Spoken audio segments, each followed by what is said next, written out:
Hi, everyone. Welcome to episode 220 of the All Dolphins podcast on this Monday, February 12th, 2024, the day after Super Bowl 58, where the Kansas City Chiefs repeated as NFL champions with a 25-22 overtime win over the San Francisco 49ers in the game that, Omar, tell me if you agree with or disagree, started off as a snoozer, but got really good toward the end. I like defensive performances. I like the turnovers. I was watching it with a woman who didn't know much about football, and her question was, "Why is he skipping on the field?" And I was like, I love watching the sport with people where it doesn't make any sense, and then Oh, you have boy. to try to explain the things that make sense to them. And my only explanation to the guy skipping after he got a turnover was youthful exuberance. He's Just happy. he's happy. And you only realize the NFL doesn't make sense when you have to explain it to somebody. I'm being honest. I'm just being honest. Yeah, I don't know if I agree with that, but okay. We will talk all about Super Bowl 58 as well as some news over the weekend about. Was it news? Well, Was it it was news? news because there was a Was report. it really Yes. news? Well, no, but yes. No, but Again, yes. No, but yes. hold on. If your definition of news is what makes people talk and what people are talking about, So it was fodder. It was not news. it was conjecture. It was a report. So anyway, we're talking about Tua. It wasn't reporting anything. The Dolphins want to get Tua a deal done before training camp. Didn't they say that? No, they have not said that. Anyway, we're backtracking here because we have to start with the history lesson, which, yes, we will keep going because, again, we are having more pro comments than no comments. So, and we like to please as many people as possible. So here we go. This is episode 20. So he's basically saying, for you people who don't like it, screw you. There you go. No, I'm saying more people like it. So tough. I will agree that I've heard way more we like it than we don't like it. And in fact, once we start to get to once we start to get to weird numbers or finish these years, then what? You got a game plan? Well, we'll come up with something. I like doing the history lessons. People like it. Maybe we'll do individual players, not necessarily associated with the numbers or specific games. Who knows? Yeah. You can, but this is an area where the fans can tell us what they would like to see in terms of a history lesson. If you want us to continue after we reach 2023, which is coming up this week. So we're at episode 220, which brings us to the 2020 season, which was one of the most unique seasons in NFL history. And I'm not talking just because of Tua being a rookie in his rookie season. It was the COVID year. It was a weird. You keep saying unique. And I'm like, what happened that season? And I totally forgot about COVID. Yeah, the COVID year with a lot of games with no fans. We had the reserve COVID list.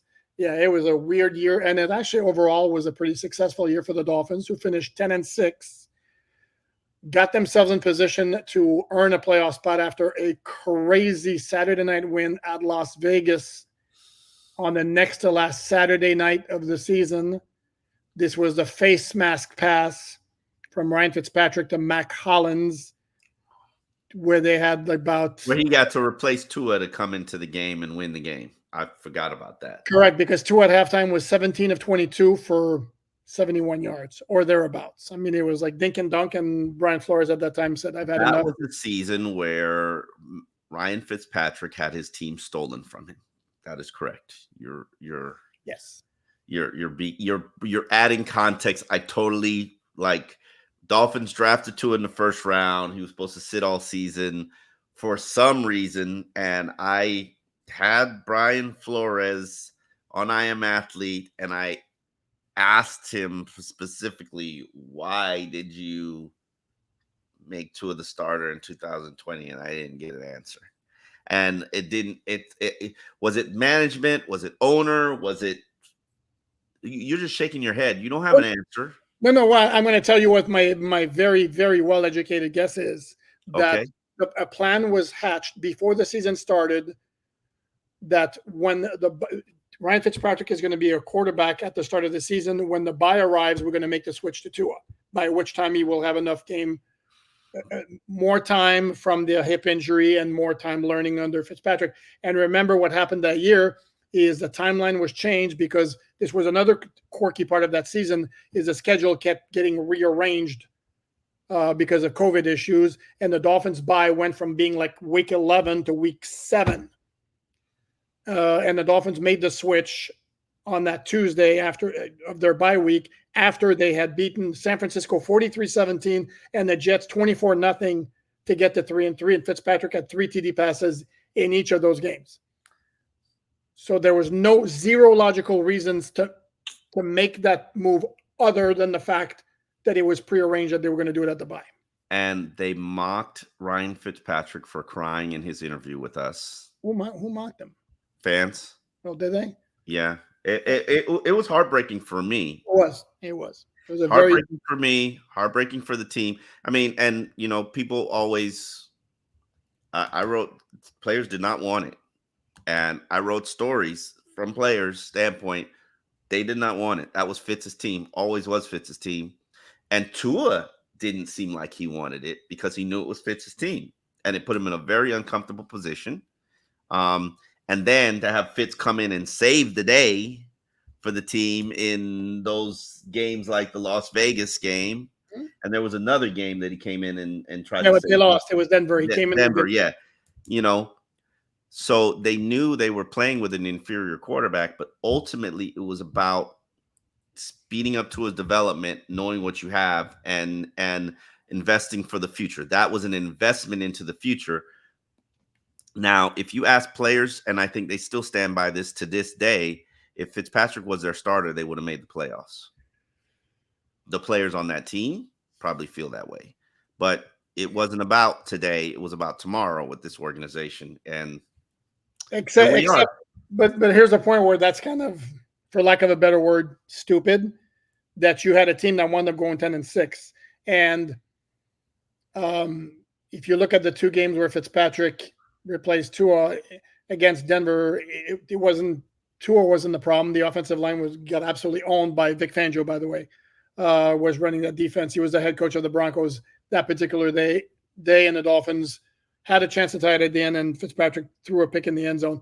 And against Vegas, again, it was dink and dunk the first half, and Brian Flores had enough.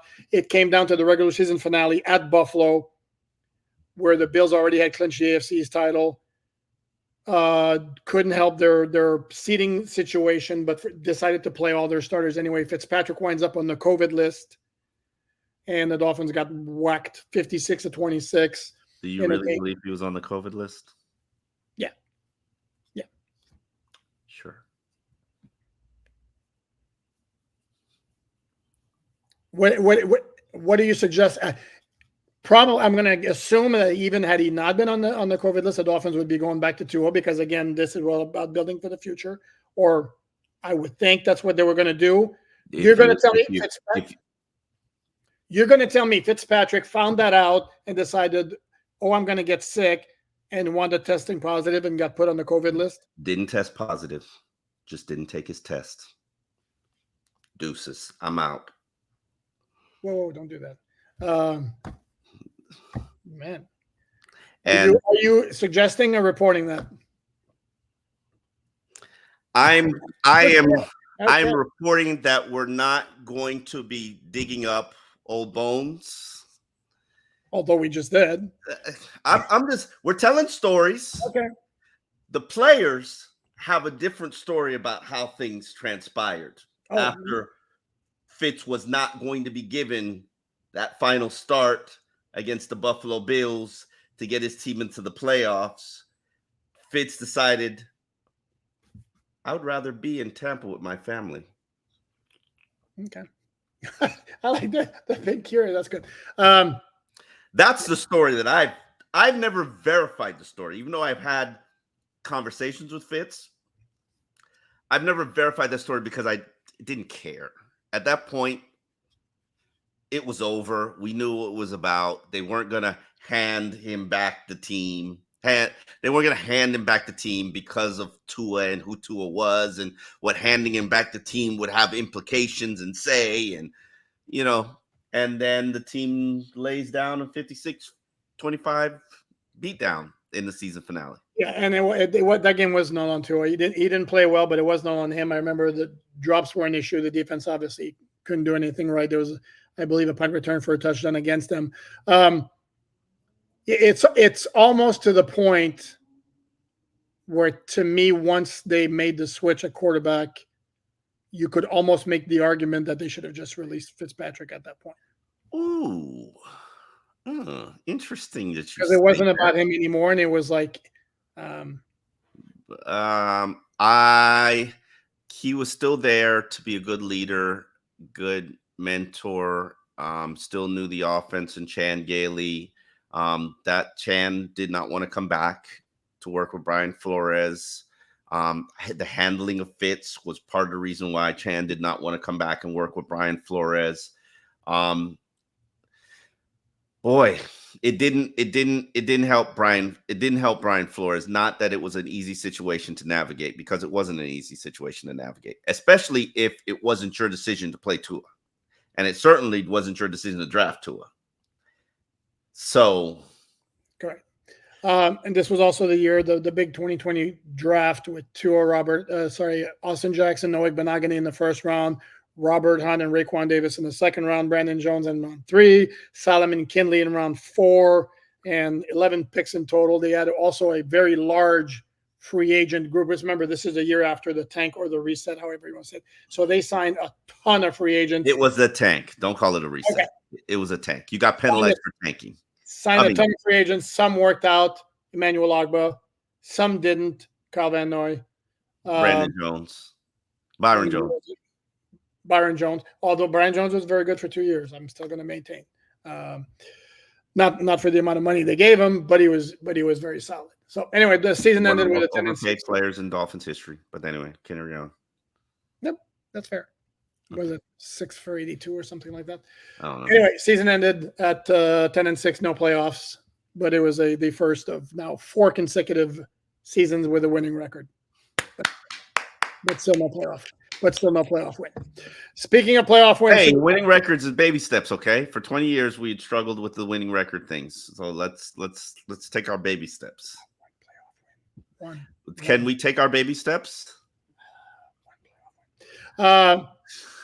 Yeah, baby steps is back-to-back winning season. Now let's get a playoff win, because guess what? They're not winning the Super Bowl without 3 or 4 playoff wins, which is what the KC Chiefs did. Not everybody plays Patrick Mahomes in the first round, so let's carry on. Would they have beaten Josh Allen or Lamar Jackson? Not everybody has to go through Josh Allen, Patrick Mahomes, and Lamar Jackson. Not everybody has to. Not unless you win your division, and that's the problem that we have. And only Tua has to. Not everybody has to. Only Tua has to. And Tua has to what? Go through Lamar Jackson, Josh Allen, and Patrick Mahomes. I'm not sure I get your point, but okay. In fact, I know I don't get your point, but okay. The problem, as I look at that game yesterday, was like, the thing that struck me is like, holy smokes, if nobody could get KC this year, I mean, how much of a problem are they going to be for the next 5 or 6 years? I don't necessarily agree with you from that standpoint. I hear where you're coming from, but I don't necessarily agree with you. They're going to have some kind of challenges in the like, they got to retain Chris Jones, and it's not going to be as easy as you think it is going to be. Now, they don't have a ton of free agents, but Chris Jones can, if you don't put the franchise tag on him, and I think you're not going to be able to put the franchise tag on him, he could walk away. He could walk away and sign for the highest bidder. He's not walking away. I would be, mark my words, I would be shocked. You're going to tell me, first of all, that they would be so uncompetitive in their offer that the dude would walk away from a chance at a three-peat. And yes, I understand. He's already got 3 rings. He's already got 3 rings. He's 30 years old. he has to financially. Yes, he's made a lot of money, but you don't think he's looking at trying to set up his families, his kids? Again, unless the Chiefs' offer is massively uncompetitive, a player of that stature who is as important to the team is not walking away from the chance at a three-peat. That's my very humble opinion. Also understanding that most players are going to look at the bottom line first, second, third, fourth, and fifth. Legacy too. So you're right. And accomplishing something that's never been done. Listen, that's never been done. Nobody's ever three-peated in the NFL. Really? Yeah, you're the one that knows all these things. I don't know, and I'm racking my brain and knowing nobody's ever three-peated in the NFL. I gotta look that up. You filibuster for a minute. Okay, look it up. So, and the other issue is we're talking about their wide receiver core has one way to go, and it's up. Their offensive tackle play was brutal this year. Jawan Taylor and Donovan Smith. And early on in that game, the 49ers were owning the line of scrimmage. And that's what put KC in a hole at halftime, in a deficit, I should say. They weren't in a massive hole. And part of where the game was lost to me was in that first half, where San Francisco was easily the better team, and yet they were only up 10-6 at the half. Green Bay Packers won 3 straight championships in 65-67. That's championships. They won. The first one was not a Super Bowl. They won Super Bowls 1 and 2. Jets won Super Bowl 3.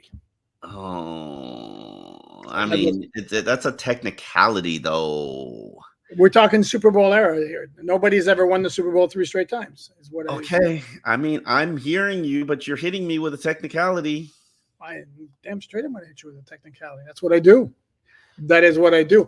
So they had those obstacles. So I think that their offensive tackle play, and mind you, they got Jawan Taylor and Donovan Smith to replace their 2 tackles from last year, who were not bad players. Orlando Brown Jr. is a good player, and Andrew Wiley is serviceable. And they got bad tackle play.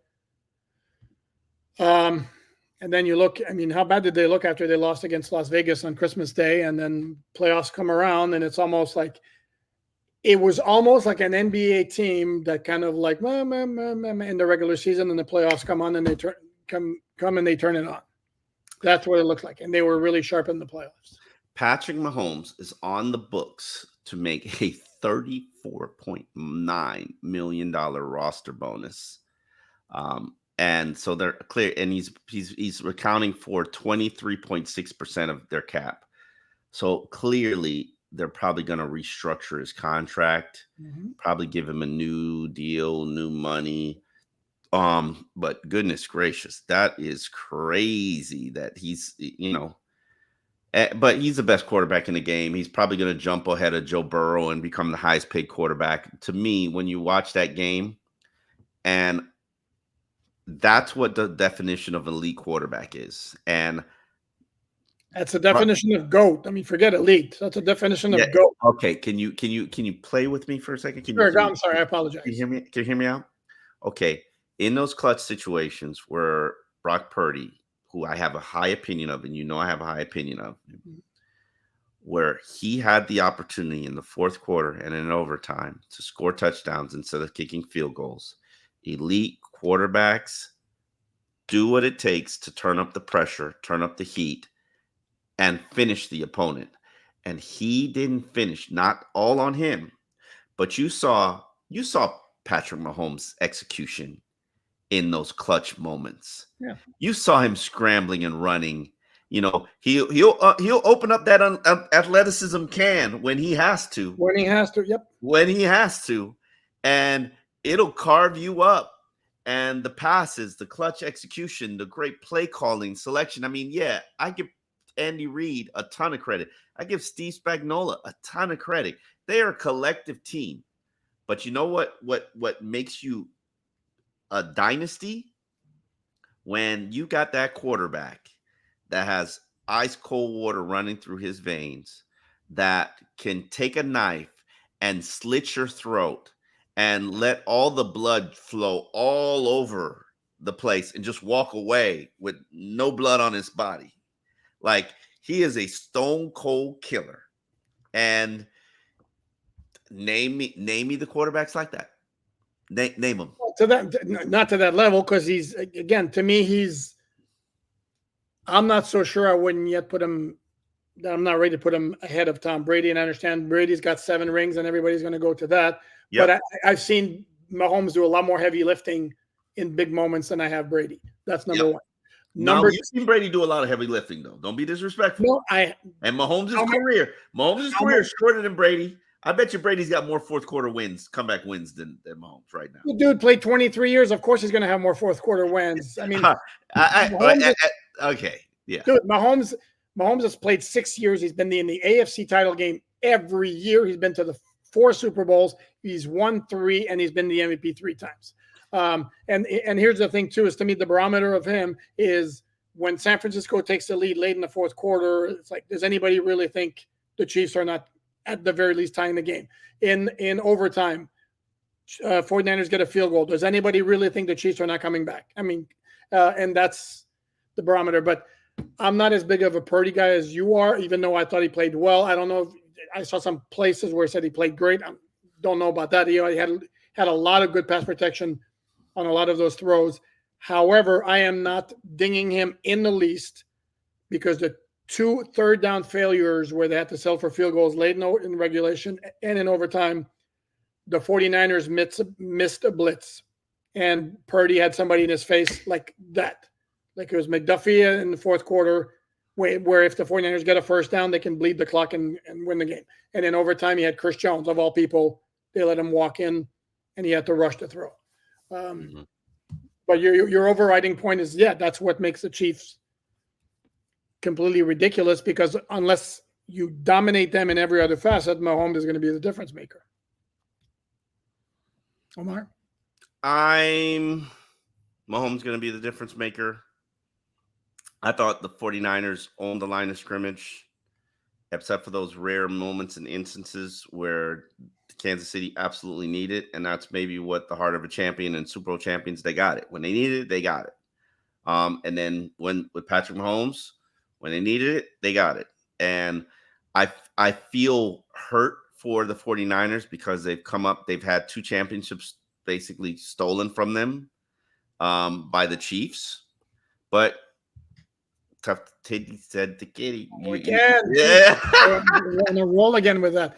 No, both of those games against the 49ers, it came down to the fourth quarter where Mahomes was clearly better than Jimmy Garoppolo and Brock Purdy. And this is where the AFC East, who can be at that level? And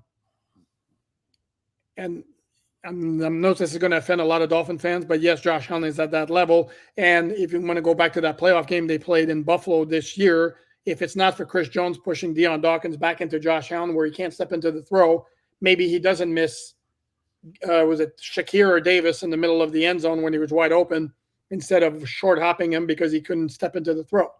And it was this was a 27-24 game that ended with the Buffalo kicker missing the field goal.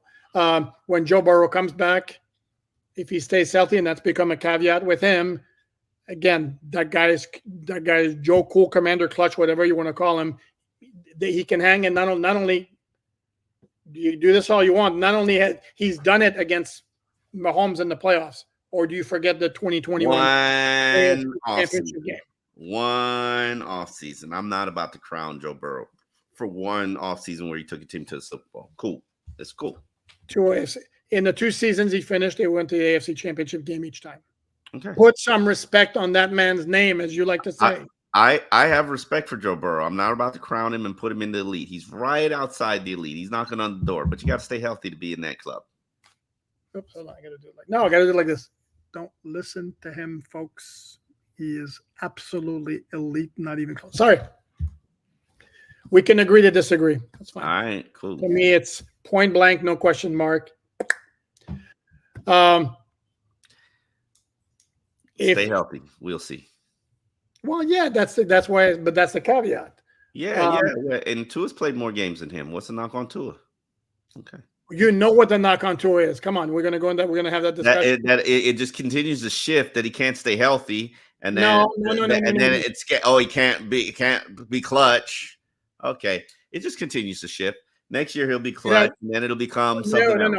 What hold on. What has happened is there are boxes that get checked. It's not the one about being good, performing against good teams and or in the clutch has always been there, but it was always accompanied with, can he stay healthy? Those who just said purely, can he stay healthy, were those who were like this with Tua. That would be you, among others. Okay? There, those of us who are perhaps more objective, more critical, more analytical. There you go. More haters, if you would like. I've always had the issue of, can he rise to the occasion? And it started again. We mentioned that 2020 finale against Buffalo. And I understand circumstances were different, but this was a clutch game where you need your quarterback to step up. And he didn't step up. The whole team didn't step up, but that included him. And then the next season, it was at Tennessee after the Dolphins navigated through a rather favorable schedule to go from 1-7 to 8-7, and then plop 34-3. And anyway, I'm not going to make excuses. Just you were about to mention the rain and the cold. Is that where you're going with that? Continue to add on to your little dog pile of he's not clutch, he doesn't have it. Go ahead, just continue. Go ahead, go right for it. The three final games. Did you not say that earlier as well? Are you back to this with Tua? No, I am a believer. I'm objective, but I'm also fair. Like, what have I said that's not fair? What have I said that's not fair? It's all facts, but it's all facts with a hater agenda, and it's aligns into hater alley. What and hater road? What's my agenda? You don't want him to get his money, and that's fine. I don't want the Dolphins to be married to him. I don't want the Dolphins. You want to be a free agent. You want to be on these streets. You want to be on these QB streets, roaming these streets, looking for a QB hookup so that you can get you a little QB fix. Okay, how did that last for 20 years? My agenda is I don't want the Dolphins again. Dude, if they want to pay him $75 million for 1 year, that's fine with me. I do not think it's a good. Wait. Where does $75 million for 1 year come from? Because I want to point out that I don't care about him. It's not about him getting his money. It's about the Dolphins, the team I cover, the team I want to see succeed and ultimately reach and win a Super Bowl. And my concerns about whether he's the guy who can get them there, because I have concerns about his ceiling, which has been evidenced by his first 4 seasons in the NFL. Well, only number one pass rating in 2020. Number one passer in yards efficiency, set all kinds of records in 2023. Stayed healthy for the very first time in his NFL career, and then all of a sudden didn't show up in clutch moments, clutch games, pooped the bed in the final for 4 years, against elite quarterbacks. But you know what? He's not playing. I'm going to quote Tyreek Hill and say, no more excuses. We're done with excuses. Again, we're going to be having this conversation in 2028. It's been 8 years now. We can stop with the excuses.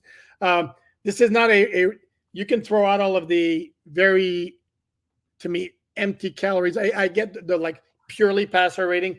That's empty calories. So every accomplishment he's made are empty calorie accomplishments. I did not say that.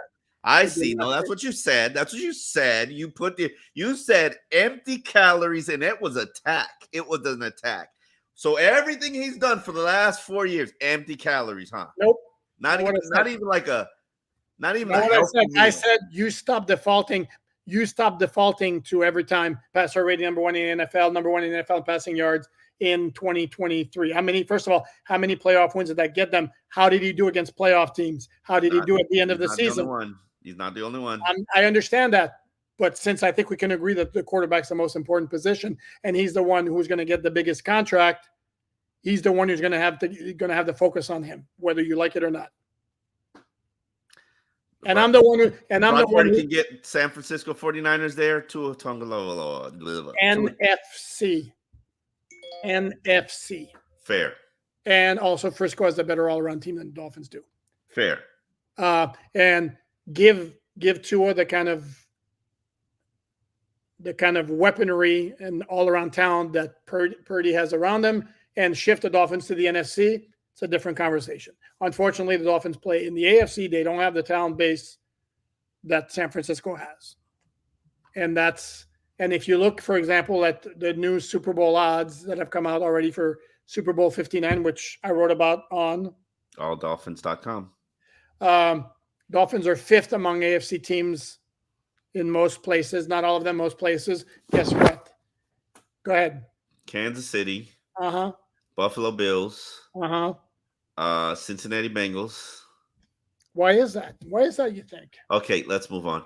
I don't know who the other number one seed. Baltimore Ravens. Okay. I like that spot. I like 5th. 5th is good. 5th is solid. Fifth means you don't get to the divisional round, means you don't win your first round playoff game. Depending on how well you play in December and in those playoff games. So, no, correct. But any again, given Sunday, Joe Burrow, Lamar Jackson, Josh Allen, Patrick Mahomes, all elite quarterbacks, or Joe correct. Burrow. So what's wrong? What's wrong with not wanting to commit to a quarterback who has yet to show he's elite? That's all I'm saying. Okay, so everybody in the NFL shouldn't commit to their quarterback because they haven't shown they're elite. Okay, gotcha. Except for those 14. Yes. Justin Herbert hasn't shown he's elite, but we still. Funny you should mention that. I should mention that. Go ahead. Yes, because I did some research over the weekend because I'm sure you did. I knew this would come up. I'm sure you did. And I focused on the area of performance against playoff opponents. Oh, of course. Which is kind of a decent gauge. Yeah, even though there are tons of variables like injuries and Homer on the road, but I'll let it ride. Okay, Omar, there are no variables for passer rating, really? I said I'll let it ride. Did I not say I'll let it ride? All right, I'll let it ride. Okay, so I did like this is 6 quarterbacks in the AFC. The 4 elites that I mentioned, Herbert and Tua. Touchdown versus interceptions against playoff opponents since 2020, because that's when Tua came into the league, and I wanted to do apples to apples. Patrick Mahomes, 61 touchdowns, 14 picks. Mm-hmm. So quick math, that's more than 4-1. Josh Allen, 59 touchdowns, 16 picks. That's about more than 3.5-1. Joe Burrow, 42 touchdowns, 12 picks. That's more than 3.5-1. Lamar Jackson, 39 touchdowns, 16 picks. Only passing, no scrambling. I didn't, and I know you don't want to include rushing into the conversation. Okay, so Lamar Jackson is about 2.5-1. Justin Herbert, 58 touchdowns, 22 picks. That's also about 2. Sorry, it's a lot of picks. It's also 58 touchdown passes. It's more than 2-1 touchdowns to interceptions. Tua, 25 touchdowns, 18 picks. That's about 1.6, I think it is. So like even money to me. Sorry? It's close to even money. 25-18 is not a great ratio. And again, and this is where you're going to come back, and I'm going to preface it. It came in a loss. If you watched that game, the 2020-21, yes, I keep bringing it up because that's your definition of a clutch elite quarterback, the 2021 season finale between the Raiders and the Chargers. And the Chargers lost at the end of overtime to get knocked out of the playoffs because they couldn't stop Vegas from running when everybody knew all they were looking to do was run out the clock. And then Herbert basically converted 6 fourth down situations to keep the Chargers alive despite having pressure the entire night. That's an elite clutch performance, which is missing from Tua's resume because week 1 and week 2 does not count. Speaking of which, we should mention the report that was thrown out there by the good folks at NFL Network that the Dolphins and Tua's camp are hoping to get an extension done sooner rather than later so it doesn't linger. And the phrase, I don't remember the phrasing, perhaps with the idea that it would be at top of the market money. That's clearly coming from Tua's side, that notion, because he's not getting top of the market money. At least I don't believe so. Let's not speculate where it comes from. It ain't coming from the team. Team wouldn't talk about top of the market money. Team wouldn't talk about anything contract related. But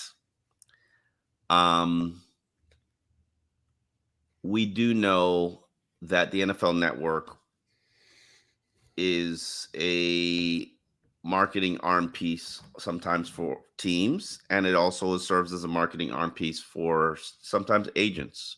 And quarterbacks are what moves the needle.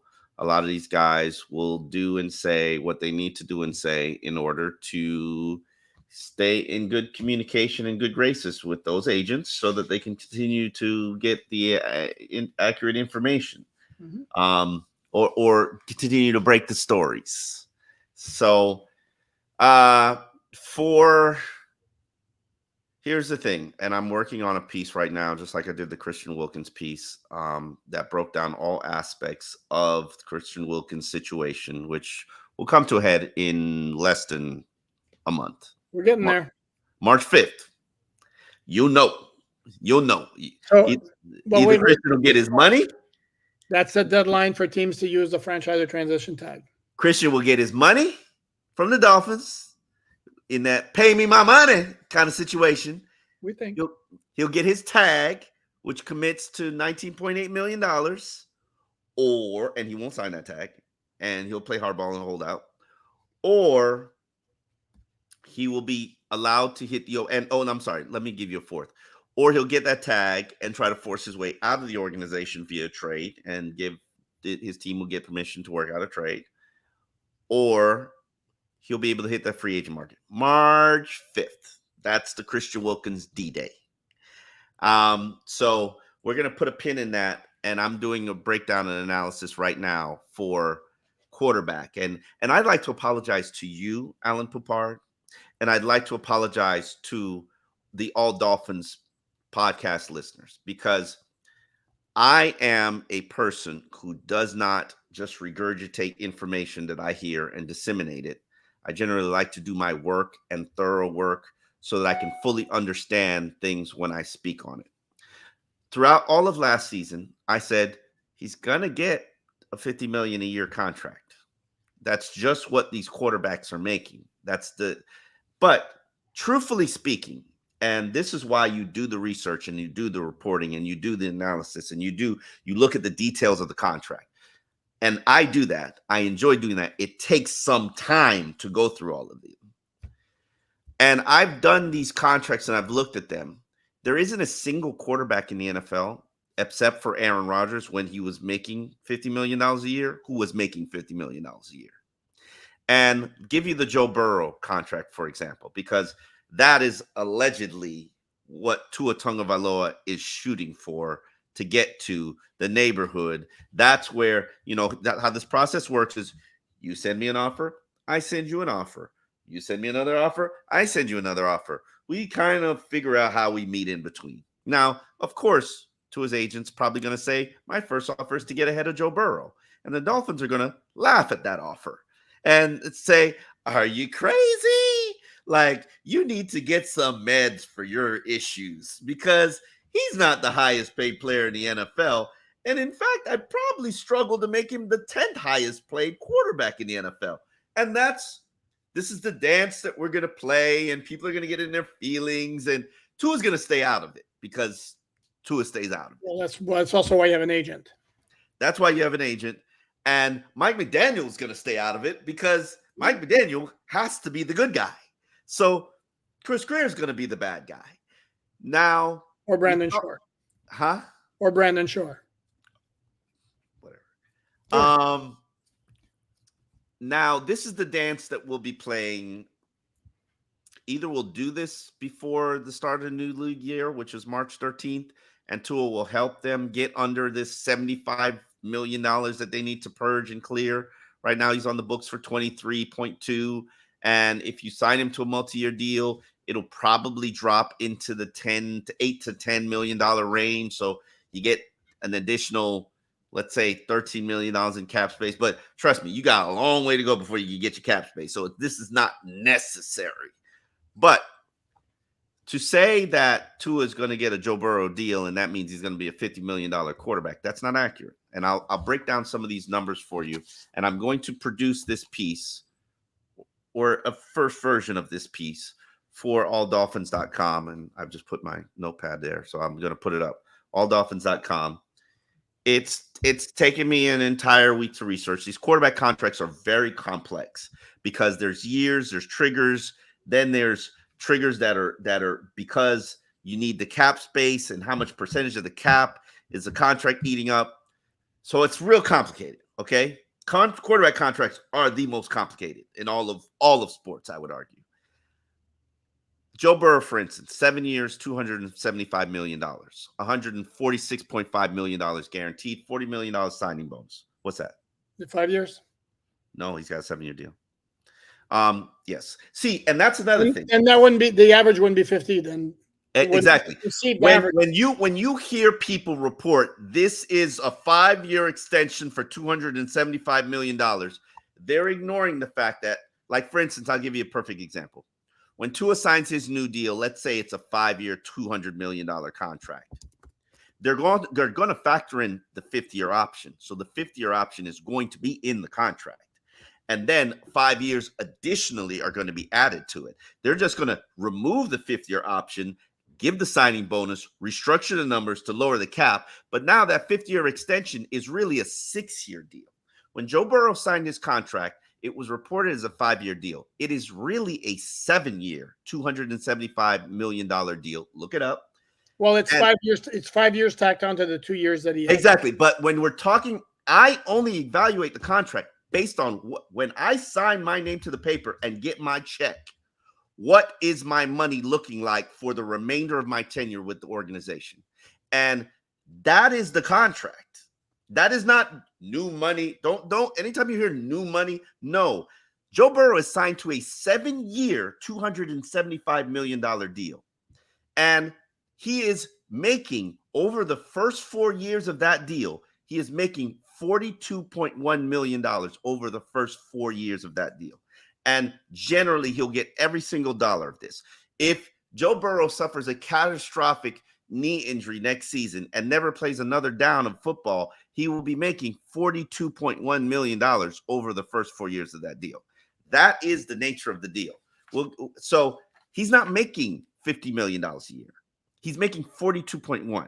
And then we get to your I shouldn't say your guy, Justin Herbert. Justin Herbert is playing on a 7-year, $300 million contract. He has 133.7 fully guaranteed, 193.7 guaranteed for injury. I can tell you the how all of the money, because I account for all of the money. Signing bonus, option bonus, roster bonus, workout bonuses, base salaries, fully guaranteed, injury guarantees. Justin Herbert, he has his contract is in 3 different phases. The first 3 years, which is fully guaranteed, he's making $44.5 million. Okay? Keep that in mind. That's not 50. That's 44.5 in the first 3 years. And that's all guaranteed money. In the first 5 years of his deal, and this is where the deal becomes very favorable to the team in year 4 and 5, he's making $38.7 million average over those 5 years. Now, once he gets to past the 3, the team will more than likely be forced to restructure. So he won't be making those team-friendly deals in year 4 and 5.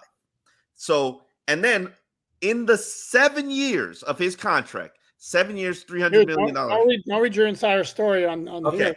But I want to get to the point. In his full 7 years of his deal, Joe Burrow, if he doesn't sign another deal, doesn't restructure another contract, Joe Burrow is making $42 million a year, not 50. So when people sit here, and here's the thing, when people sit here and they say, oh, these quarterbacks are going to make this, just like they say Christian Wilkins will make $25 million a year. No, he's not. Christian Wilkins is going to make $19 million a year. And it's about real money, real paycheck. And Tua, the whole point of this, and I'm going to explain it in this column that I'm going to write, is that quarterbacks are not making $50 million a year. I just told you the highest paid player in the NFL, Joe Burrow, he's making 47.8 in the first 3 years of his deal, 42.1 in the first 4 years of his deal. Then you get Joe Burrow, who started this domino as quarterbacks getting paid when he was the highest paid player for 5 minutes. He's making $38.7 million over 5 years. He's making $42 million over 7 years. So this notion that Tua is going to destroy the cap and, kill the team and, eat up 20, he's not, even Patrick Mahomes, who's the highest cap number guy, he eats up, I believe it's $18 million of the cap in most Not years. what I read. That's not what I read today. I'm going to double check it. I can tell you right now. He's eating up. That's where he's at 23. Last year, he was at $17 million, and he's at 23.6, and they're going to restructure his contract because he's at 23.6, and they're going to get him back down to the $16, $17 million realm. Cap number in 2023 was $37 million. Yes, it was $37 million, but he was at 16.9% of the team's cap, correct. And so now he's at 23, and next year he's at 23. So they're going to restructure him, give him a big fat signing bonus, and restructure his numbers because he's got like a ridiculous amount of fake years on his deal. And all they're going to do is just trigger those fake years. So it's cap mechanism massaging. But the bottom line is everybody who's saying Tua is going to make $50 million a year. No, I'm not even sure Tua makes $40 million a year. I'm thinking more along the lines of he's in the 35 to 40 million a year realm. And I know Poupart is like, what? That's crazy. Why would I pay him that? And I'm not. Stop putting words in my mouth. I'm not. I've never. I have said he shouldn't be among the top 5 or 6 because he's not a top 5 or 6 quarterback. And more importantly, the Dolphins should not lock him to themselves into a long-term contract. That's all. But you know how teams treat quarterbacks. Who the only quarterback that I know. I don't care. I know you don't care because you don't care about people's feelings. You just do what you do, and you don't care about people's feelings. And sometimes you hurt you hurt their feelings when you don't give them the money. Suck it up, Buttercup. Or tough titty, says the kitty. Listen, said tears for Christian Wilkins last year. I did not shed a tear for Christian Wilkins. Now the team will be shedding tears. And he's a better player than Tua. Yes. And I agree with you. Fundamentally, Tua is going to make $60 million over the next 2 years if playing on a 5th-year option and playing on a franchise tag. If he balls out. And if he doesn't ball out in 2024, the Dolphins are not tied into putting the franchise tag on him. What do you think they're going to do in 2024 if he doesn't ball out? You act like there's never any options to find quarterback, and that's the one I love. I love these options right now. Love them, absolutely love them. You got you got Baker Mayfield, Kirk Cousins. I know. If you want to do it, then do it. Write it. Put it on alldolphins.com. Do it. I dare you. Double dog dare you. Write it. Think about it. Yeah, you can think about it all you want, but you won't do it. See? Maybe. Oh, go ahead. Write that column. Go ahead. I double dog dare you. You won't. And he's a $35 million quarterback. And that's why they're not going to do it. That's why but my point there is this notion that, first of all, it's not, and because what people throw at me is like, well, if you don't want Tua, then who else are you going to get? The issue is not not wanting Tua. The issue is not tying yourself up. If we should be close to a point where, okay, this is a ceiling with the guy, that's as far as we're going to go. And if we reach a point where the logical conclusion is there's a definite ceiling, that's it. Then you restart at the position, and then guys will come available. It happens every offseason. Russell Wilson, Ryan Tannehill, it happens every offseason. Baker Mayfield. Okay, let me ask you this question. I give you a 3-year, $120 million contract. You choose Baker Mayfield. You choose Kirk Cousins. You choose Tua Tagovailoa. 3 years, 120. Because I only deal with real money.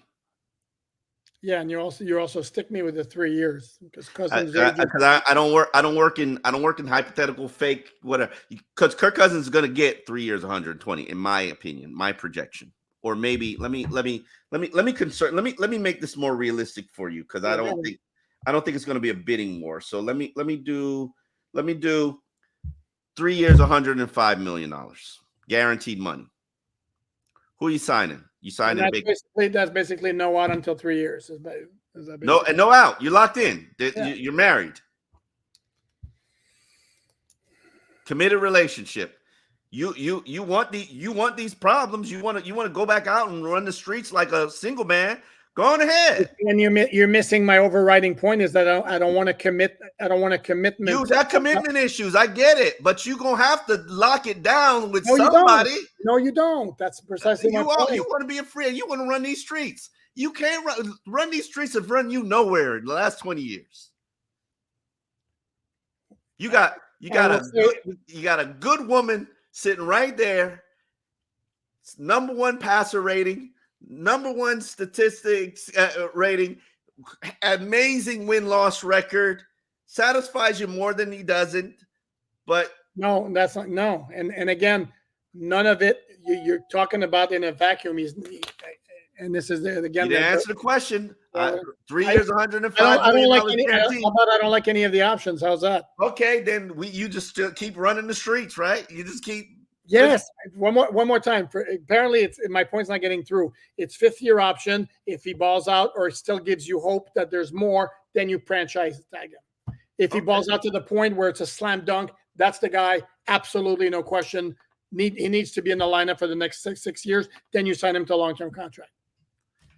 You just want to run these streets. No long-term commitment right now, while there's still major. I just want to run these streets. Need be. Put on my jogging shoes. On that note, yeah, we'll check in with the free agent. We got a big week planned for you on alldolphins.com. As I told you, my piece on Tua and the contract, it's coming. I'm going to poop this thing out and just give it to you because Poopart absolutely needs it. So he can chew on all these fake numbers and fake contracts and then get his commitment issues flared up. We actually have a phenomenal interview with Keith Sims that will be running on Tuesday. And then we're going to give the people what they want. Popular demand. By popular demand, we will give the people what they want. Some of the people. Yes. There are a lot of people who do not want it. And by the way, since obviously we're gonna mention it, it's gonna be a conversation on the latest episode of When Dolphins Podcasts Unite. In this case, it might be Collide with TD Finstock and Barry Cunningham. I know for some reason there's when hater podcasts unite. Go ahead, continue. Well, this is where, again, I like to fancy myself as somebody who is fair, and if there's too much hating, I'm going to be the fair guy, and if it needs to be brought down, it's going to be brought down. Oh yeah, you're going to be the policeman of hate, right? Okay, cool. Yeah. Especially when it comes to Tua. I'm not a hater. All right. You're a lover, not a hater. Okay. A lover, not a hater. All right. On that note, we got all the material that you need for free. No subscription, no paywall, no monthly charge. You click it, you read it, it's yours. For me and Alan Poupard, and you know how to find the podcast. We got some good podcasts out there. So if you haven't been paying attention or you're on a Super Bowl hiatus, check out some of the old materials because I think you'll find it beneficial. Major changes on the coaching staff, which includes the departure of Ronaldo Hill, Sam Madison. We addressed a lot of that on the older podcasts. And you know how to find us on these podcast streets: YouTube, alldolphins.com, audio platform, alldolphins.com, and I'm sorry, audio platform, All Dolphins, no com, just .com for the stories. And we will check you later.